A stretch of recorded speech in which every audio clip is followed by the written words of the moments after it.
So grab a pen or a marker and make corrections if you have a pen, right? So key, February 2023. So we have, just make sure you read that first sentence carefully because it won't always be the same, okay, the way I word it. But it's saying that this is the vehicle you purchase and this is how much you need to borrow. So we actually focus in on this for amortization tables. This is the loan, right? But sometimes I write it in such a way that it's saying, hey, the car is this much and there's a down payment made, right? So if there's a down payment made, you just subtract this minus the down payment, that's your loan, right? In this case, I give you the loan. So let's go ahead and find the payment first and foremost. 65.25, right? We multiply it by a table rate, not the interest rate, and that table rate is 23.21. We get it right from the chart below there, and your payment ends up being 151.45. If you have that, you get a mark right away. Right away. Let me just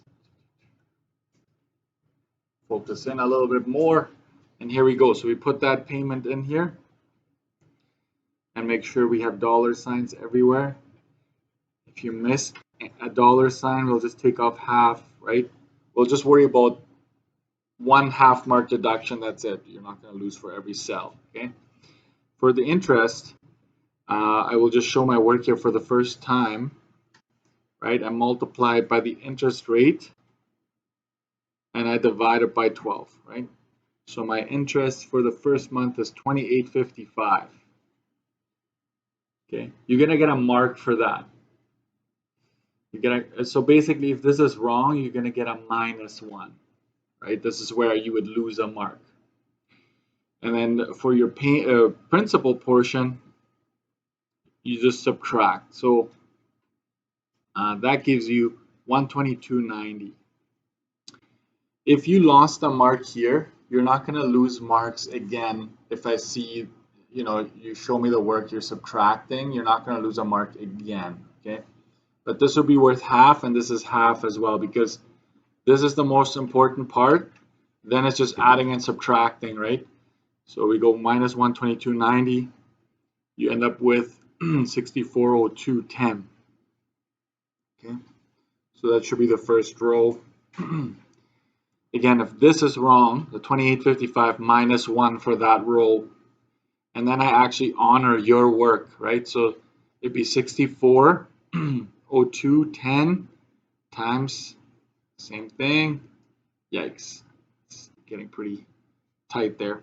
But this is 28.01, okay? Subtracting this from the payment, you get 123.44. Then we subtract the 123.44 from the loan, and so now you owe 62.78.66. So far so good, hopefully. And if you're off by a cent, you just lose half a mark once, and that's it, okay? Half a mark deduction once for that. Then we repeat the process with this subtotal here. So that's 27.47. Then the payment becomes 123.98. Okay. And then this cell right here, 61.54.68. If you have 61.54.68 here, you get full marks. If it's off by a cent, take off half a mark, right? Or 2 cents, I would still just take off half a mark, because sometimes that rounding mistake kind of carries over. If this is completely filled in, there's no way you're going to get a 0, okay? So if you have your payment and it's filled in, I would give you 2 out of 4 today, okay? If you have the payment and this is completely filled in, I'll give you 2 out of 4. But obviously, if you want the full 4, you have to have everything correct, including your payment up here. Okay. So give yourselves a mark there. Yeah.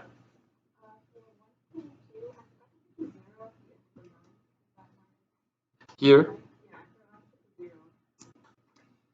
Province says yes. today focus on filling this in because it's a lot of moving parts. So today we're just gonna not worry about that. But the province would say yes. That's a rounding error. Dollar amounts need to have 2 decimals. Yeah, I know they're picky. I think they're just trying to be consistent, right? So, right. So 2 out of 4 if it's all filled in. 3 out of 4.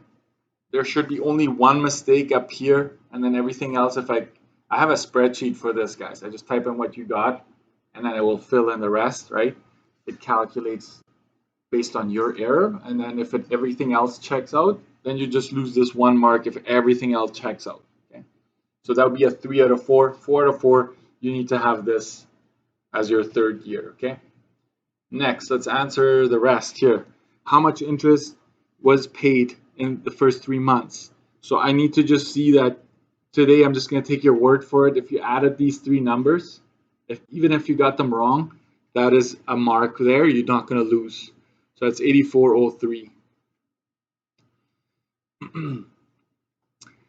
So I would say if this number does not match mine, go like this, right? But then you'll go step check, right?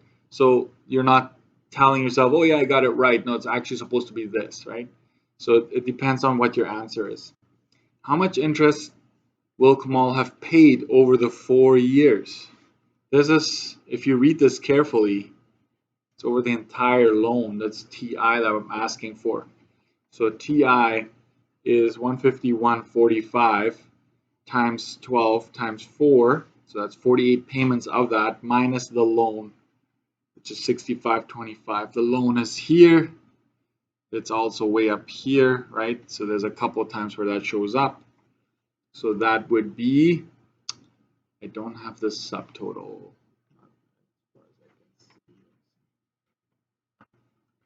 So let me just do that with you. That's 7,269.60 minus 65.25. And yeah, go ahead and write this down as long as you're using pen. Right, so that's 744.60. 744.60 is the answer there. And of course, if your payment was off way up there, then it's going to be different. Again, you just go X like that, but if you followed the exact same steps, you go like this, meaning you don't lose any marks here. It's kind of like you only get dinged once and that's it, right? So as long as you're consistent. There was no backside, was there? No. So how did you do that? Did you do another row? Yeah. Oh. Yeah. Let's only take off half today. I feel like that's a lot of work that you did, which is kind of consistent. We'll just take off half today. I feel like being generous today. You're going to get more of these, okay? This is not the last time you're going to see an amortization table. So be ready for that. Okay, so add it up and give yourselves a mark out of 6 at the top. Okay, so add up what you got. I most likely, this will not be on